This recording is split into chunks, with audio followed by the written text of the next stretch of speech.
ನಮಸ್ಕಾರ ಗೆಳೆಯರಿ, stock market Kannada ಚಾನಲ್ಗೆ ಸ್ವಾಗತ ಸುಸ್ವಾಗತ. ಗೆಳೆಯರಿ, ವಿಡಿಯೋದಲ್ಲಿ ಇವತ್ತು ನಮ್ಮ ಮಾರ್ಕೆಟ್ ಅಲ್ಲಿ ಸುದ್ದಿಯಲ್ಲಿರುವಂತಹ ಇಂಪಾರ್ಟೆಂಟ್ ಶೇರುಗಳ ಬಗ್ಗೆ ತಿಳ್ಕೊಳ್ಳುವಂತ ಪ್ರಯತ್ನವನ್ನ ಮಾಡೋಣ. ಆಸ್ ಯೂಶುವಲ್ ಇವತ್ತಿನ ನಮ್ಮ ಮಾರ್ಕೆಟ್ ಪರ್ಫಾರ್ಮೆನ್ಸ್ ನ ಬಗ್ಗೆ ನಮ್ಮ ಗಿಫ್ಟ್ ನಿಫ್ಟಿ ಯಾವ ಇಂಡಿಕೇಶನ್ ಕೊಡ್ತಾ ಇದೆ, ಏಷ್ಯನ್ ಮಾರ್ಕೆಟ್ಸ್ ಯಾವ ರೀತಿ ಟ್ರೇಡ್ ಆಗ್ತಿದೆ, ಈ ಎಲ್ಲದರ ಬಗ್ಗೆ ಕೂಡ ಸ್ವಲ್ಪ ಮಟ್ಟಿಗೆ ತಿಳ್ಕೊಳ್ಳುವಂತ ಪ್ರಯತ್ನವನ್ನ ಮಾಡೋಣ. ಗೆಳೆಯರಿ, ಮೊದಲಿಗೆ ಡಿಸ್ಕ್ಲೇಮರ್ ಕೊಡಲಿಕ್ಕೆ ಇಷ್ಟಪಡ್ತೀನಿ. ಇಲ್ಲಿ ಕವರ್ ಮಾಡ್ತಿರುವಂತಹ ಯಾವುದೇ ಸ್ಟಾಕ್ ಅನ್ನು ಕೂಡ ರೆಕಮೆಂಡ್ ಮಾಡ್ತಿಲ್ಲ. ನೀವು ಫರ್ದರ್ ಸ್ಟಡಿ ಮೆಡಿಟೇಷನ್ ಅಂತ ಹೇಳ್ಬೋದು. ಆಸ್ ಎಜುಕೇಶನಲ್ ಪರ್ಪಸ್ ನಾನು ವಿಡಿಯೋ ಮುಂದೆ ತರ್ತಾ ಇದ್ದೀನಿ. ಹಾಗೆ ಇನ್ ಕೇಸ್ ಇಲ್ಲಿವರೆಗೂ ನಮ್ಮ ಇನ್ಸ್ಟಾಗ್ರಾಮ್ ಹಾಗೂ ವಾಟ್ಸ್ಆಪ್ ಚಾನಲ್ ಅನ್ನ ನೀವು ಫಾಲೋ ಮಾಡ್ತಿಲ್ಲ ಅಂತಂದ್ರೆ ಚಾನಲ್ ಡಿಸ್ಕ್ರಿಪ್ಷನ್ ಅಲ್ಲಿ ಇದರ ಲಿಂಕ್ ಇದೆ. 3 more ಲಿಂಕ್ಸ್ ಅಂತ ಇದೆ. ಇಲ್ಲಿ ಕ್ಲಿಕ್ ಮಾಡಿದ್ರೆ ನಿಮಗೆ ಲಿಂಕ್ ಸಿಗುತ್ತೆ. ಎರಡನ್ನು ಕೂಡ ಫಾಲೋ ಮಾಡಬಹುದು. ಜೊತೆಗೆ ಕಮ್ಯುನಿಟಿ ಟ್ಯಾಬ್ ಅಲ್ಲೂ ಕೂಡ ಇದ್ರ ಬಗ್ಗೆ ಅಪ್ಡೇಟ್ ಅನ್ನ ಕೊಟ್ಟಿದ್ದೀನಿ. ಅಲ್ಲಿಂದ ಕೂಡ ನೀವು ಲಿಂಕ್ ಸಿಗುತ್ತೆ, ಫಾಲೋ ಮಾಡಬಹುದು. ನಾನು ಈಗಾಗಲೇ 40 ಸಲ ಹೇಳಿದ್ದೀನಿ, ಯೂಟ್ಯೂಬ್ ಅಲ್ಲಿ ಕೆಲವೊಂದು ಸಮಸ್ಯೆಗಳಾಗ್ತಾ ಇದೆ. ಇನ್ ಕೇಸ್ ಏನಾದ್ರೂ ಹೆಚ್ಚು ಕಡಿಮೆ ಆಗಿ ಯೂಟ್ಯೂಬ್ ಅಲ್ಲಿ ವಿಡಿಯೋ ಅಪ್ಲೋಡ್ ಮಾಡಕ್ ಆಗಿಲ್ಲ ಅಂತಂದ್ರೆ ಬೇರೆ ಕಡೆ ಅಪ್ಡೇಟ್ ಅನ್ನ ಕೊಡ್ತೀವಿ. ಹಾಗಾಗಿ ಸಾಧ್ಯವಾದಷ್ಟು ಇನ್ಸ್ಟಾಗ್ರಾಮ್ ಹಾಗೂ ವಾಟ್ಸ್ಆಪ್ ಚಾನಲ್ಗೆ ಸೇರ್ಕೊಳ್ಳಿ. ನಿಮಗೆ ಮುಂದಿನ ಅಪ್ಡೇಟ್ ಗಳ ಬಗ್ಗೆ ಮಾಹಿತಿ ಸಿಗುತ್ತೆ. ಹಾಗೆ ನನಗಾಗ್ಲೇ ಇನ್ನೊಂದು ವಿಷಯವನ್ನ ಹೇಳಿದ್ದೀನಿ. ಸೆಬಿ ಕಂಪ್ಲೈನ್ಸ್ ಗೆ ಸಂಬಂಧಪಟ್ಟಂತೆ ಪ್ರಯತ್ನಗಳು ನಡೀತಾ ಇದೆ. ಒಬ್ರು ಹೆಲ್ಪ್ ಕೂಡ ಮಾಡ್ತಿದ್ದಾರೆ. ಒನ್ಸ್ ಅದೆಲ್ಲ ಆದ್ರೆ ಆಮೇಲೆ ಸಮಸ್ಯೆಗಳಾಗೋದಿಲ್ಲ. ಅದರಲ್ಲೂ ವೆಲ್ ನೋನ್ ಎಸ್ಟಾಬ್ಲಿಷ್ಮೆಂಟ್ ಕಡೆಯಿಂದ ನನಗೆ ಈ ನಿಟ್ಟಿನಲ್ಲಿ ಹೆಲ್ಪ್ ಸಿಗ್ತಿದೆ. ನೋಡೋಣ ಇನ್ನು ಏನೆಲ್ಲ ಡೆವಲಪ್ಮೆಂಟ್ಸ್ ಆಗುತ್ತೆ ಮುಂದುವರೆದು ಅಂತ. ಪ್ರಯತ್ನಗಳಂತೂ ನಡೀತಿದೆ. ಇನ್ನು ಮುಂದುವರಿಯ ಮುಂಚೆ ಇನ್ನೊಂದು ಅನೌನ್ಸ್ಮೆಂಟ್. ನಮ್ಮ ತರಬೇತಿ ಕಾರ್ಯಕ್ರಮದಲ್ಲಿ ಯಾರಿಗಾದ್ರೂ ಇಂಟ್ರೆಸ್ಟ್ ಇದೆ ಅಂತಂದ್ರೆ ಅವರು ಚಾನಲ್ ನ ಡಿಸ್ಕ್ರಿಪ್ಷನ್ ಅಲ್ಲಿ ಇಮೇಲ್ ಐಡಿ ಇದೆ. ತರಬೇತಿ ಕಾರ್ಯಕ್ರಮದ ಬಗ್ಗೆ ಇಲ್ಲಿ ಮಾಹಿತಿ ಇದೆ. ಹೊಸ ಬ್ಯಾಚ್ ಶುರುವಾಗ್ತಾ ಇದೆ. ಸದ್ಯದಲ್ಲೇ ಸಂಪರ್ಕ ಮಾಡಬಹುದು ಇಮೇಲ್ ಮೂಲಕ. ಇದರ ಬಗ್ಗೆ ಇನ್ನೂ ಡೀಟೇಲ್ಡ್ ಮಾಹಿತಿಯನ್ನ ನಾವು ನಿಮ್ಗೆ ತಲುಪಿಸ್ತೀವಿ. ನಂತರ ನಿಮ್ಗೆ ಅನ್ಸದ ಅದ್ರ ಮೇಲೆ ಡಿಸಿಷನ್ ಕೂಡ ತಗೊಳ್ಬಹುದು. ಜೊತೆಗೆ ಇದು ಪ್ಯೂರ್ಲಿ ಬಿಗಿನರ್ಸ್ ಗೆ ಡಿಸೈನ್ ಮಾಡಿರುವಂತದ್ದು. ನೀವೀಗಾಗಲೇ ಮಾರ್ಕೆಟ್ ಅಲ್ಲಿ 3-4 ವರ್ಷ ಎಕ್ಸ್ಪೀರಿಯನ್ಸ್ ಇದೆ ಅಂತಂದ್ರೆ ಅಂತವ್ರಿಗೆ ಏನು ಅವಶ್ಯಕತೆ ಇರೋದಿಲ್ಲ. ಇನ್ ಕೇಸ್ ನೀವು ಇತ್ತೀಚೆಗೆ ಮಾರ್ಕೆಟ್ ಎಂಟರ್ ಆಗಿದ್ರಿ, 1 ವರ್ಷ 2 ವರ್ಷ ಆಗಿದೆ, ಮಾರ್ಕೆಟ್ ಬಗ್ಗೆ ಅಷ್ಟೊಂದು ಗೊತ್ತಿಲ್ಲ ಅಂದ್ರೆ ಖಂಡಿತ ನಿಮ್ಗೆ ಯೂಸ್ಫುಲ್ ಇರುತ್ತೆ. ಸಂಪರ್ಕ ಮಾಡಬಹುದು. ಏನೋ ಇವತ್ತಿನ ಟಾಪಿಕ್ ಕಡೆ ನಾವು ಬರೋದಾದ್ರೆ, ಮೊದಲಿಗೆ ಇವತ್ತು ಅಮೆರಿಕನ್ ಮಾರ್ಕೆಟ್ ನ ಪರ್ಫಾರ್ಮೆನ್ಸ್ ಅನ್ನು ನೋಡಕ್ಕಾಗೋದಿಲ್ಲ. ಯಾಕೆಂತಂದ್ರೆ ನಿನ್ನೆ ಅಮೆರಿಕನ್ ಮಾರ್ಕೆಟ್ ಕ್ಲೋಸ್ ಇದೆ. ನೋಡಬಹುದು, ಇದು 29 ಆಗಸ್ಟ್ ನ ಪರ್ಫಾರ್ಮೆನ್ಸ್. ನಿನ್ನೆ ಅಮೆರಿಕನ್ ಮಾರ್ಕೆಟ್ ಕ್ಲೋಸ್ ಇದೆ, ಹಾಗಾಗಿ ನಾವು ಪರ್ಫಾರ್ಮೆನ್ಸ್ ಅನ್ನು ನೋಡಕ್ಕಾಗೋದಿಲ್ಲ. ಇದು ಕೂಡ ಅಷ್ಟೇ ನೋಡಬಹುದು, 29 ಆಗಸ್ಟ್. ಡೈರೆಕ್ಟ್ ಆಗಿ ನಾವು ನಮ್ಮ ಮಾರ್ಕೆಟ್ ಕಡೆನೆ ಬರೋಣ. ಮೊದಲಿಗೆ FIS JS ಆಕ್ಟಿವಿಟೀಸ್ ಅನ್ನ ನೋಡಿದ್ರೆ, ನಿನ್ನೆ FIS ನೋಡಬಹುದು 1429 ಕೋಟಿ ವರ್ತ್ ಆಫ್ ಶೇರ್ಸ್ ಅನ್ನ ಸೆಲ್ ಮಾಡಿದ್ದಾರೆ. DAS 4344 ಕೋಟಿ ವರ್ತ್ ಆಫ್ ಶೇರ್ಸ್ ಅನ್ನ ಬೈ ಮಾಡಿದ್ದಾರೆ. FIS ಕಡೆಯಿಂದ ಸೆಪ್ಟೆಂಬರ್ ಅಲ್ಲೂ ಕೂಡ ಸೆಲ್ಲಿಂಗ್ ಕಂಟಿನ್ಯೂ ಆಗಿದೆ ನೋಡಬಹುದು. ಏನು ಇಂಡಿವಿಜುವಲ್ ಸ್ಟಾಕ್ ಗಳ ಕಡೆ ನಾವು ಬರೋದ್ರೆ, ಸಿಯೆಟ್ ಲಿಮಿಟೆಡ್ ಇವತ್ತು ಫೋಕಸ್ ಅಲ್ಲಿ ಇರುತ್ತೆ. ಕಂಪನಿ ಒಂದು ಅಕ್ವಿಸಿಷನ್ ಮಾಡಿದೆ. ಮಿಚೆಲಿನ್ ಗ್ರೂಪ್ ಅಲ್ಲಿ ಸುಮಾರು $171 ಮಿಲಿಯನ್ ಇನ್ವೆಸ್ಟ್ಮೆಂಟ್ ಮಾಡ್ತಾ ಇದೆ. ಅದರಲ್ಲೂ ಶ್ರೀಲಂಕಾದಲ್ಲಿ. ಈ ಅಕ್ವಿಸಿಷನ್ ಕಾರಣಕ್ಕೆ ಸಿಯೆಟ್ ಲಿಮಿಟೆಡ್ ಫೋಕಸ್ ಅಲ್ಲಿ ಇರುತ್ತೆ. ಸ್ಟಾಕ್ ಅನ್ನು ಅಬ್ಸರ್ವ್ ಮಾಡಬಹುದು. ಈ ಸುದ್ದಿಯ ಕಾರಣಕ್ಕೆ ಯಾವ ರೀತಿಯ ಪರ್ಫಾರ್ಮೆನ್ಸ್ ನೋಡ್ಲಿಕ್ಕೆ ಸಿಗುತ್ತೆ ಮಾರ್ಕೆಟ್ ಅಲ್ಲಿ ಅಂತ. ನಂತರ ಇಂದ್ರಪ್ರಸ್ಥ ಗ್ಯಾಸ್ ಲಿಮಿಟೆಡ್ ಕೂಡ ಸುದ್ದಿಯಲ್ಲಿರುತ್ತೆ. ಕಾರಣ ಕಂಪನಿ ರಾಜಸ್ಥಾನ್ ವಿದ್ಯುತ್ ಉತ್ಪಾದನಾ ನಿಗಮ್ ಲಿಮಿಟೆಡ್ ಜೊತೆ ಜಾಯಿಂಟ್ ಅಗ್ರಿಮೆಂಟ್ ಅನ್ನ ಮಾಡ್ಕೊಂಡಿದೆ ಸೋಲಾರ್ ಪವರ್ ಪ್ಲಾಂಟ್ ಗೆ ಸಂಬಂಧಪಟ್ಟಂತೆ. ಈ ಸುದ್ದಿಯ ಕಾರಣಕ್ಕೆ ಇಂದ್ರಪ್ರಸ್ಥ ಗ್ಯಾಸ್ ಅನ್ನು ಕೂಡ ಅಬ್ಸರ್ವ್ ಮಾಡಬಹುದು. ಯಾವ ರೀತಿ ಪರ್ಫಾರ್ಮೆನ್ಸ್ ನೋಡ್ಲಿಕ್ಕೆ ಸಿಗುತ್ತೆ ಇವತ್ತು ಅಂತ. ನಂತರ ಭಾರತ್ ಎಲೆಕ್ಟ್ರಾನಿಕ್ಸ್ ಕೂಡ ಸುದ್ದಿಯಲ್ಲಿರುತ್ತೆ. ಕಂಪನಿಗೆ 644 ಕೋಟಿ ಆರ್ಡರ್ ಸಿಕ್ಕಿದೆ. ಜಾಮರ್ಸ್ ಗೆ ಸಂಬಂಧಪಟ್ಟಂತೆ, ಎಲೆಕ್ಟ್ರಾನಿಕ್ ವೋಟಿಂಗ್ ಮೆಷಿನ್ ಗೆ ಸಂಬಂಧಪಟ್ಟಂತೆ, ಹಾಗೆ ಕಮ್ಯುನಿಕೇಶನ್ ಎಕ್ವಿಪ್ಮೆಂಟ್ಸ್, ನ್ಯಾವಿಗೇಷನ್ ಎಕ್ವಿಪ್ಮೆಂಟ್ಸ್ ಇವುಗಳಿಗೆ ಸಂಬಂಧಪಟ್ಟಂತ ಆರ್ಡರ್. ಟೋಟಲ್ 644 ಕೋಟಿ ಆರ್ಡರ್. ಈ ಸುದ್ದಿಯ ಕಾರಣಕ್ಕೆ ಭಾರತ್ ಎಲೆಕ್ಟ್ರಾನಿಕ್ಸ್ ಅಥವಾ BEL ಕೂಡ ಫೋಕಸ್ ಅಲ್ಲಿರುತ್ತೆ. ಇದನ್ನು ಸಹ ಅಬ್ಸರ್ವ್ ಮಾಡಬಹುದು ಇವತ್ತು ಮಾರ್ಕೆಟ್ ಅಲ್ಲಿ ಯಾವ ರೀತಿ ಪರ್ಫಾರ್ಮೆನ್ಸ್ ನೋಡ್ಲಿಕ್ಕೆ ಸಿಗುತ್ತೆ ಈ ಸುದ್ದಿಯ ಕಾರಣಕ್ಕೆ ಅಂತ. ನಂತರ ಪೂರ್ವಂಕರ ಲಿಮಿಟೆಡ್ ಕೂಡ ಸುದ್ದಿಯಲ್ಲಿರುತ್ತೆ. ರಿಯಲ್ ಎಸ್ಟೇಟ್ ಅಲ್ಲಿ ಕೆಲಸ ಮಾಡುವಂತ company real estate redevelopment rights ಅನ್ನ ಅಕ್ವೈರ್ ಮಾಡ್ಕೊಂಡಿದೆ. ಸುಮಾರು 2700 ಕೋಟಿ ರೆವೆನ್ಯೂ ಪೊಟೆನ್ಶಿಯಲ್ ಇರುವಂತಹ ಪ್ರಾಜೆಕ್ಟ್ ಅಂತ ಹೇಳಲಾಗ್ತಿದೆ ಇದನ್ನ. ಈ ಸುದ್ದಿಯ ಕಾರಣಕ್ಕೆ ಪೂರ್ವಂಕರ ಕೂಡ ಅಬ್ಸರ್ವ್ ಮಾಡಬಹುದು ಯಾವ ರೀತಿ ಪರ್ಫಾರ್ಮೆನ್ಸ್ ನೋಡ್ಲಿಕ್ಕೆ ಸಿಗುತ್ತೆ ಮಾರ್ಕೆಟ್ ಅಲ್ಲಿ ಇವತ್ತು ಅಂತ. ನಂತರ ಫೋರ್ಟಿಸ್ ಹೆಲ್ತ್ ಕೇರ್ ಕೂಡ ಸುದ್ದಿಯಲ್ಲಿರುತ್ತೆ.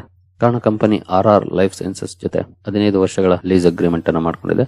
ಸುಮಾರು 200 ಬೆಡ್ ಕೆಪಾಸಿಟಿ ಇರುವಂತಹ ಹಾಸ್ಪಿಟಲ್ ಗೆ ಸಂಬಂಧಪಟ್ಟಂತೆ. ಈ ಸುದ್ದಿಯ ಕಾರಣಕ್ಕೆ ಫೋರ್ಟಿಸ್ ಹೆಲ್ತ್ ಕೇರ್ ಅನ್ನು ಕೂಡ ಅಬ್ಸರ್ವ್ ಮಾಡಬಹುದು ಯಾವ ರೀತಿಯ ಪರ್ಫಾರ್ಮೆನ್ಸ್ ಬರುತ್ತೆ ಮಾರ್ಕೆಟ್ ಅಲ್ಲಿ ಅಂತ. ನಂತರ ಸಿರ್ಮಾ SGS ಟೆಕ್ನಾಲಜಿ ಕೂಡ ಸುದ್ದಿಯಲ್ಲಿರುತ್ತೆ. ಕಾರಣ ಕಂಪನಿ ಒಂದು ಅಗ್ರಿಮೆಂಟ್ ಅನ್ನ ಮಾಡ್ಕೊಂಡಿದೆ, ಜಾಯಿಂಟ್ ಅಗ್ರಿಮೆಂಟ್ ಅನ್ನ ಮಾಡ್ಕೊಂಡಿದೆ ಇಟಲಿಯ ಕಂಪನಿಯ ಜೊತೆ. ನಿಮ್ಗೆಲ್ಲರಿಗೂ ಗೊತ್ತಿರೋ ಹಾಗೆ ಇದು ಎಲೆಕ್ಟ್ರಾನಿಕ್ ಮ್ಯಾನುಫ್ಯಾಕ್ಚರಿಂಗ್ ಸೆಗ್ಮೆಂಟ್ ಅಲ್ಲಿ ಕೆಲಸ ಮಾಡುವಂತಹ company. Electronic systems design and manufacturing ಗೆ ಸಂಬಂಧಪಟ್ಟಂತೆ ಜಾಯಿಂಟ್ ವೆಂಚರ್ ಅನ್ನ ಇಟಲಿಯ ಕಂಪನಿಯ ಜೊತೆ ಮಾಡ್ಕೊಂಡಿದೆ. ಈ ಸುದ್ದಿಯ ಕಾರಣಕ್ಕೆ ಸಿರ್ಮಾ SGS ಅನ್ನು ಕೂಡ ಅಬ್ಸರ್ವ್ ಮಾಡಬಹುದು ಯಾವ ರೀತಿ ಪರ್ಫಾರ್ಮೆನ್ಸ್ ನೋಡ್ಲಿಕ್ಕೆ ಸಿಗುತ್ತೆ ಅಂತ. ನಂತರ UPL ಲಿಮಿಟೆಡ್ ಕೂಡ ಸುದ್ದಿಯಲ್ಲಿರುತ್ತೆ. ಕಾರಣ ಕಂಪನಿಯ ಒಂದು ಸಬ್ಸಿಡಿಯರಿ ಗ್ರೋ ಕೆಮಿಕಲ್ ಜೊತೆ ಶೇರ್ ಪರ್ಚೇಸ್ ಅಗ್ರಿಮೆಂಟ್ ಅನ್ನು ಮಾಡ್ಕೊಂಡಿದೆ. ಸುಮಾರು 49% ಸ್ಟೇಕ್ ಅನ್ನು ತಗೊಳ್ತಾ ಇದೆ. ಈ ಶೇರ್ ಪರ್ಚೇಸ್ ಅಗ್ರಿಮೆಂಟ್ ನ ಕಾರಣಕ್ಕೆ UPL ಲಿಮಿಟೆಡ್ ಕೂಡ ಸುದ್ದಿಯಲ್ಲಿರುತ್ತೆ. ಇದನ್ನು ಸಹ ಅಬ್ಸರ್ವ್ ಮಾಡಬಹುದು ಯಾವ ರೀತಿ ಇರುತ್ತೆ ಪರ್ಫಾರ್ಮೆನ್ಸ್ ಅಂತ. ನಂತರ ಯುನೈಟೆಡ್ ಬ್ರೇವರೀಸ್ ಕೂಡ ಸುದ್ದಿಯಲ್ಲಿರುತ್ತೆ. ಕಂಪನಿ ತನ್ನ flagship brand king Fisher manufacturing ಅನ್ನು ಸ್ಟಾರ್ಟ್ ಮಾಡಿದೆ. ಆಂಧ್ರ ಪ್ರದೇಶದ ಪ್ಲಾಂಟ್ ಅಲ್ಲಿ ಸುಮಾರು 4.5 lakh per month cases manufacture ಮಾಡುವಂತ ಕೆಪಾಸಿಟಿ ಇರುವಂತಹ ಪ್ಲಾಂಟ್. ಈ ಸುದ್ದಿಯ ಕಾರಣಕ್ಕೆ ಯುನೈಟೆಡ್ ಬ್ರೇವರೀಸ್ ಅನ್ನು ಕೂಡ ಅಬ್ಸರ್ವ್ ಮಾಡಬಹುದು, ಯಾವ ರೀತಿ ಪರ್ಫಾರ್ಮೆನ್ಸ್ ಬರುತ್ತೆ ಮಾರ್ಕೆಟ್ ಅಲ್ಲಿ ಅಂತ. ನಂತರ ಸ್ಟೇಟ್ ಬ್ಯಾಂಕ್ ಆಫ್ ಇಂಡಿಯಾ ಸುದ್ದಿಯಲ್ಲಿರುತ್ತೆ. ಕಾರಣ ಕಂಪನಿ ರೈಲ್ವೇಸ್ ಜೊತೆ ಒಪ್ಪಂದವನ್ನು ಮಾಡ್ಕೊಂಡಿದೆ. ರೈಲ್ವೇಸ್ ಎಂಪ್ಲಾಯೀಸ್ ಹಾಗೂ ಎಂಪ್ಲಾಯೀಸ್ ಫ್ಯಾಮಿಲೀಸ್ಗೆ ಇನ್ಶೂರೆನ್ಸ್ ಪ್ರೊವೈಡ್ ಮಾಡಲಿಕ್ಕೆ, ಜೊತೆಗೆ ಸ್ಯಾಲರಿ ಅಕೌಂಟ್ಸ್ ಅನ್ನು ಪ್ರೊವೈಡ್ ಮಾಡಲಿಕ್ಕೆ. ಈ ಒಪ್ಪಂದದ ಕಾರಣಕ್ಕೆ SBI ಕೂಡ ಫೋಕಸ್ ಅಲ್ಲಿರುತ್ತೆ. ಇದನ್ನು ಸಹ ಅಬ್ಸರ್ವ್ ಮಾಡಬಹುದು. ಏನಾದರೂ ರಿಯಾಕ್ಷನ್ ಮಾರ್ಕೆಟ್ ಅಲ್ಲಿ ನೋಡ್ಲಿಕ್ಕೆ ಸಿಗುತ್ತಾ SBI ಶೇರ್ ಅಲ್ಲಿ ಇವತ್ತು ಅಂತ. ನಂತರ ಶರಿಕಾ ಎಂಟರ್ಪ್ರೈಸಸ್ ಸುದ್ದಿಯಲ್ಲಿರುತ್ತೆ. ಶರಿಕಾ ಎಂಟರ್ಪ್ರೈಸಸ್ ನ ಜೊತೆ JSW ಸ್ಟೀಲ್ ಎರಡು ಕಂಪನಿಗಳು ಫೋಕಸ್ ಅಲ್ಲಿರುತ್ತೆ. ಕಾರಣ JSW ಸ್ಟೀಲ್ ಇಂದ ಶರಿಕಾ ಎಂಟರ್ಪ್ರೈಸಸ್ ಗೆ ಒಂದು ಆರ್ಡರ್ ಸಿಕ್ಕಿದೆ. 19 ಕೋಟಿ ಆರ್ಡರ್ ಈ ಕಂಪನಿಗೆ ಸಿಕ್ಕಿದೆ. ಈ ಸುದ್ದಿಯ ಕಾರಣಕ್ಕೆ ಶರಿಕಾ ಎಂಟರ್ಪ್ರೈಸಸ್ ಫೋಕಸ್ ಅಲ್ಲಿರುತ್ತೆ. ಇದನ್ನು ಸಹ ಅಬ್ಸರ್ವ್ ಮಾಡಬಹುದು. ಏನಾದರೂ ರಿಯಾಕ್ಷನ್ ಮಾರ್ಕೆಟ್ ಅಲ್ಲಿ ನೋಡ್ಲಿಕ್ಕೆ ಸಿಗುತ್ತಾ ಅಂತ. ನಂತರ Hero MotoCorp auto sales data release ಮಾಡಿದೆ. ಓವರ್ ಆಲ್ ಸೇಲ್ಸ್ 8% ಅಪ್ ಆಗಿದೆ ಕಂಪನಿದು.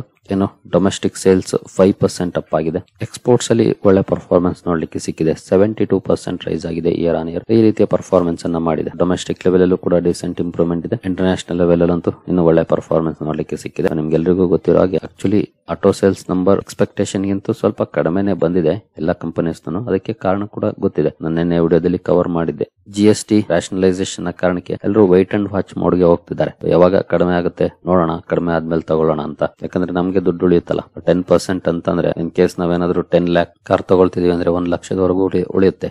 ಹಾಗಾಗಿ ಎಲ್ಲರೂ ಕೂಡ ವೈಟ್ ಅಂಡ್ ವಾಚ್ ಮೋಡ್ಗೆ ಹೋಗ್ತಿದ್ದಾರೆ. ಇನ್ ಕೇಸ್ ದಸರಾ ದೀಪಾವಳಿ ಅಷ್ಟರಲ್ಲಿ ಹೊಸ ಸ್ಲ್ಯಾಬ್ಸ್ ಜಾರಿಗೆ ಬಂದ್ರೆ ಖಂಡಿತ ಆಟೋ ಕಂಪನೀಸ್ಗೆ ಬಿಗ್ ಪಾಸಿಟಿವ್ ಸುದ್ದಿ ಆಗುತ್ತೆ. ಇಲ್ಲಾಂದ್ರೆ ಮತ್ತೆ ಅಂತ ಒಳ್ಳೆ ಪರ್ಫಾರ್ಮೆನ್ಸ್ ನೋಡ್ಲಿಕ್ಕೆ ಸಿಗದೇ ಇರಬಹುದು, ಎಸ್ಪೆಷಲಿ ಈ ಹಬ್ಬದ ಸೀಸನ್ ಅಲ್ಲಿ. ನೋಡೋಣ, ಇನ್ನು ಎಲ್ಲ ಸ್ಪೆಕ್ಯುಲೇಷನ್ಸ್ ಅಷ್ಟೇ. ಬಟ್ ಸಾಧ್ಯವಾದಷ್ಟು ಬೇಗ ಇದನ್ನ ಜಾರಿಗೆ ತಂದ್ರೆ, ಅಂದ್ರೆ ಹೊಸ ಸ್ಲ್ಯಾಬ್ಸ್ ಅನ್ನ ಜಾರಿಗೆ ತಂದ್ರೆ ತುಂಬಾ ಒಳ್ಳೇದು ಮಾರ್ಕೆಟ್ಗೂ ಕೂಡ, ಅಟ್ ದ ಸೇಮ್ ಟೈಮ್ ಕೆಲವೊಂದು ಸೆಕ್ಟರ್ಸ್ಗೂ ಕೂಡ. ನಂತರ NMDC ಲಿಮಿಟೆಡ್ ಕೂಡ ಫೋಕಸ್ ಅಲ್ಲಿರುತ್ತೆ. ಕಾರಣ company production volumes data release ಮಾಡಿದೆ. Iron ore production August month ಅಲ್ಲಿ ಅರೌಂಡ್ 9% ಅಪ್ ಆಗಿದೆ. ಜೊತೆಗೆ ಸೇಲ್ಸ್ ಅರೌಂಡ್ 8% ಅಪ್ ಆಗಿರೋ ಬಗ್ಗೆ ಅಪ್ಡೇಟ್ ಅನ್ನ ಕೊಟ್ಟಿದೆ. ಡಿಸೆಂಟ್ ಇಂಪ್ರೂವ್ಮೆಂಟ್ ಇದೆ. ನೋಡೋಣ ಮಾರ್ಕೆಟ್ ಯಾವ ರೀತಿ ರಿಯಾಕ್ಟ್ ಮಾಡುತ್ತೆ ಇವತ್ತು ಅಂತ. ಜೊತೆಗೆ ಇದು ಮಂತ್ಲಿ ಸೇಲ್ಸ್ ಡೇಟಾ, ಇನ್ನು ಕ್ವಾರ್ಟರ್ಲಿ ಅಂತೂ ನಿಮ್ಗೆ ಗೊತ್ತಿದೆ, ಸೆಪ್ಟೆಂಬರ್ ಆದ್ಮೇಲೆ ರಿಸಲ್ಟ್ಸ್ ಬರುತ್ತೆ, ಆಗ ನಮ್ಗೆ ಗೊತ್ತಾಗುತ್ತೆ. ಡಿಸೆಂಟ್ ಇಂಪ್ರೂವ್ಮೆಂಟ್ ಇದೆ. ನೋಡೋಣ ಮಾರ್ಕೆಟ್ ಯಾವ ರೀತಿ ರಿಯಾಕ್ಟ್ ಮಾಡುತ್ತೆ NMDC ಅಲ್ಲಿ ಅಂತ. ನಂತರ ಕೋಲ್ ಇಂಡಿಯಾ ಕೂಡ ಪ್ರೊಡಕ್ಷನ್ ಡೇಟಾ ರಿಲೀಸ್ ಮಾಡಿದೆ. ಪ್ರೊಡಕ್ಷನ್ 9.4% ರೈಸ್ ಆಗಿದೆ ಇಯರ್ ಆನ್ ಇಯರ್. ಹಾಗೆ ಆಫ್ಟೆಕ್ ಕೂಡ ಡಿಸೆಂಟ್ ಇಂಪ್ರೂವ್ಮೆಂಟ್ ಇದೆ, ಇದು ಕೂಡ ಅಪ್ ಆಗಿದೆ ಪರ್ಫಾರ್ಮೆನ್ಸ್. ಆಗಸ್ಟ್ ತಿಂಗಳಲ್ಲಿ ಈ ಸ್ಟಾಕ್ ಅನ್ನು ಕೂಡ ಅಬ್ಸರ್ವ್ ಮಾಡಬಹುದು ಯಾವ ರೀತಿ ಇರುತ್ತೆ ಪರ್ಫಾರ್ಮೆನ್ಸ್ ಅಂತ. ಜೊತೆಗೆ ಇನ್ನು ಹಲವಾರು ಆಟೋ ಕಂಪನೀಸ್ ತಮ್ಮ ಮಂತ್ಲಿ ವಾಲ್ಯೂಮ್ಸ್ ಡೇಟಾ ರಿಲೀಸ್ ಮಾಡಬೇಕಾಗಿದೆ. ಅವುಗಳನ್ನು ಕೂಡ ಅಬ್ಸರ್ವ್ ಮಾಡಬಹುದು. In case during the market numbers release ಆದ್ರೆ ಇಮಿಡಿಯೇಟ್ಲಿ ರಿಯಾಕ್ಷನ್ ಕೂಡ ಬರುವಂತ ಚಾನ್ಸಸ್ ಇರುತ್ತೆ. ಹಾಗಾಗಿ ಆ ಕಂಪನಿಗಳನ್ನು ಕೂಡ ಅಬ್ಸರ್ವ್ ಮಾಡಬಹುದು.